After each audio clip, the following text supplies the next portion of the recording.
کسی کی حوصلہ افزائی کے کئی طریقے ہوتے ہیں۔ آپ سب جانتے ہیں نا کہ ہمارے آقا صلی اللہ علیہ وسلم کا جو رشتہ سب سے پہلا ازدواجی رشتہ قائم ہوا سیدہ طیبہ طاہرہ مقدسہ خاتون جنت، جن کے لیے جنت کی بشارت قرآن شریف نے دی ہے، حضرت ام المومنین خدیجۃ الکبریٰ رضی اللہ تعالیٰ عنہ۔ تو جب ان کا وصال ہوا 9 ہجری میں، تو حضرت صدیق اکبر رضی اللہ تعالیٰ عنہ سید عائشہ پاک کے لیے حاضر ہوئے، عرض کی حضور آپ کی شریکہ حیات اس دنیا میں نہیں رہی، آپ غم زدہ ہیں، تو ابو بکر کی بیٹی حاضر ہے آپ کا غم بٹانے کے لیے۔ اللہ، پھر کون عائشہ؟ کون ام المومنین عائشہ، جن کی عزت اور عظمت اور جن کی طہارت کے لیے 7واں آسمانوں کے اوپر سے قرآن کی 18 آیات نازل فرمائی۔ انما یرید اللہ لیطہرکم انما یرید اللہ لیذہب عنکم الرجس اہل البیت ویطہرکم تطہیرا۔ یہ نشان کس کو ملا؟ یہ امہات المومنین کو سب سے پہلے عطا فرمایا گیا، وہ عائشہ۔ اور پھر چونکہ ابھی حالات اس طرح کے تھے، مکہ شریف میں نکاح ہوا، رخصتی نہ ہو سکی، مدینہ طیبہ میں چلے گئے، ہجرت ہو گئی، تو ایک دن صدیق اکبر حاضر ہوئے، حضور کیا وجہ ہے، آپ کیوں دیر فرما رہے ہیں؟ تو حضور نے فرمایا ابو بکر حق مہر کے لیے رقم نہیں ہے، ہم تھوڑا انتظام کر لیں تو پھر یہ معاملہ طے پائے گا، ابھی کچھ انتظام کرتے ہیں۔ صدیق اکبر چپکے سے گھر گئے اور 12.5 تولے سونا، 42.5 تولے سونا لے کر محبوب کی خدمت میں آئے، حضور کے قدموں کو بوسہ دیا، حضور کے ہاتھ چھومے اور عرض کیا حضور آپ یہ قبول فرما لیں اور کل عائشہ کا حق مہر ادا فرما لیں۔ اللہ اکبر، کیسی خدمت ہے! بتاؤ ایمان سے، آج کوئی ایسی خدمت کرتا ہے کسی کی؟ یہ ہے حضرت سیدنا صدیق اکبر رضی اللہ تعالیٰ عنہ، جنہوں نے ہمیں اس طرح سے رسول پاک صلی اللہ، یعنی اب بتاؤ مجھے اب کیا ہے کہ اولاد تک قربان کر دی۔ اللہ اکبر، تو 42.5 تولے سونا ہے۔ اللہ، آج تو میں نے پچھلے جمعے بھی غالباً اس سے کہا تھا کہ 40 لاکھ روپے شادی پہ خرچ کرتے ہیں دولہے والے، اور دلہن کے لیے 5,000 کہہ دیتے ہیں، او جی مولوی صاحب شرعی حق مہر 5,000 لکھ دو۔ بھئی 40 لاکھ تو انہیں خرچ کیا ہے، دلہن کے لیے صرف 5,000 رہ گیا تیری جیب میں، رہنے دے، پھر وہ بھی کہیں تیرے کام آ جائے گا یار، وہ 5,000 بھی رہنے دے۔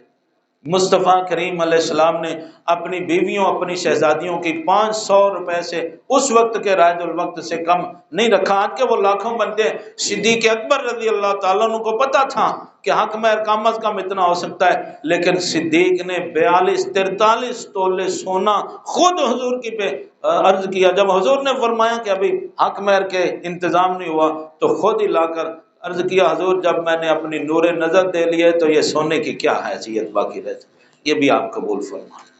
یہ اب میں آخر میں قرآن شریف کی آیت مبارکہ برکت کے لیے پڑھتا ہوں۔ یہ ساری خدمات جو میں نے آپ کے سامنے رکھی ہیں، انہی کو ذہن میں لائیے، اور پھر رب ذوالجلال کا کلام اللہ تعالیٰ ارشاد فرماتا ہے وَسَيُجَنَّبُهَا الْأَتْقَى الَّذِي يُؤْتِي مَالَهُ يَتَزَكَّى، جہنم سے اسے دور بھگا دیا، دور رکھا جائے گا، کس کو؟ جو اپنا مال اس لیے دیتا ہے یتزکا، جو سر سے لے کر پاؤں تک پاک ہو جائے۔ وَمَا لِأَحَدٍ عِنْدَهُ مِن نِعْمَةٍ تُجْزَى، وہ کسی کے احسانات کا بدلہ نہیں دیتا اتنا مال خرچ کر کے، إِلَّا ابْتِغَاءَ وَجْهِ رَبِّهِ الْأَعْلَىٰ، وہ جب بھی مال دیتا ہے اور رب عرش اولا کی رضا کے لیے دیتا ہے، تو وہ تو دیتا ہے رضا کے لیے۔ یہ صدیق پاک کے لیے آیات نازل ہوئی ہیں۔ مزے کی بات یہ ہے کہ وہ تو دیتا ہے إِلَّا ابْتِغَاءَ وَجْهِ رَبِّهِ الْأَعْلَىٰ، جب بھی پوچھو اے ابو بکر آپ نے اتنا مال کیوں خرچ کیا، کہتے ہیں اللہ کی رضا کے لیے۔ تو اللہ سے پوچھو اے اللہ تو نے بھی رضا دے دی، فرماتا ہے وَلَسَوْفَ يَرْضَىٰ، لوگوں میں رب کائنات اعلان کرتا ہوں صدیق میری رضا چاہتا ہے، میں نے رضا عطا فرما دی ہے۔ اللہ اللہ، نعرہ تکبیر، نعرہ رسالت، نعرہ تحقیق، نعرہ حیدری، تاجدار ختم نبوت، اللہ اکبر۔ تو وہ تو ہر بات پہ کہتے ہیں کہ میں اپنے رب کی رضا کے لیے سب کچھ دے رہا ہوں، تو رب فرماتا ہے وَلَسَوْفَ يَرْضَىٰ، ہم نے رضا عطا فرما بھی دی ہے، تو یہ رب کی رضا والے ہیں، اس لیے ان کے پیچھے چلو، ان کی اتباع کرو، ان کی مخالفت نہ کرو۔ ایک جملہ دینا چاہتا ہوں، یہ جو نعرہ تحقیق لگایا جاتا ہے میں اس کی وضاحت ضروری سمجھتا ہوں ایک جملے میں۔ اصل میں بات یہ ہے کہ کچھ ایسے فرقے ہیں جو سرکار علی پاک کو مانتے ہیں خلیفہ، پہلے تین کو نہیں مانتے۔ ایک ایسا فرقہ گزرا کہ جو تینوں خلفاء کو مانتا تھا، مولا علی پاک کو نہیں مانتا تھا۔